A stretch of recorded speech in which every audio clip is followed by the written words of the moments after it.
જાલોદમાં ગણેશ વિસર્જન અને ઈદ મિલાદને લઈ શાંતિ સમિતિની બેઠક યોજાઈ।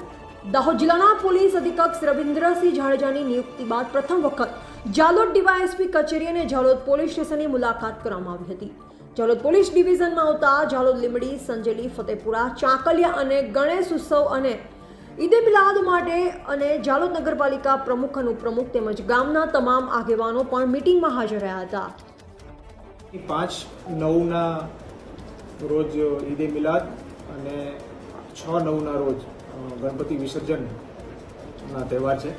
એ અનુસંધાને જાલોદ ડિવિઝન વિસ્તારમાં આજે જાલોદ એસડીપીઓ કચેરી ખાતે શાંતિ સમિતિ અને ગણપતિ અને ઈદના જલુસના આયોજકોની સાથેની એક મિટિંગનું આયોજન કરવામાં આવ્યું હતું।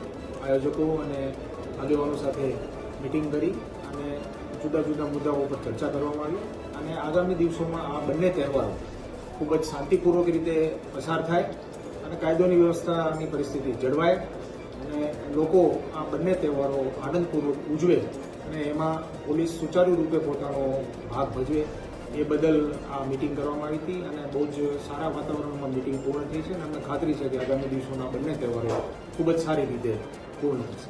સાહેબ, જે પોલીસ તંત્ર દ્વારા ઈદ મિલાદ તેમજ વિસર્જન અનુલક્ષી કેવી તૈયારીઓ સાહેબ?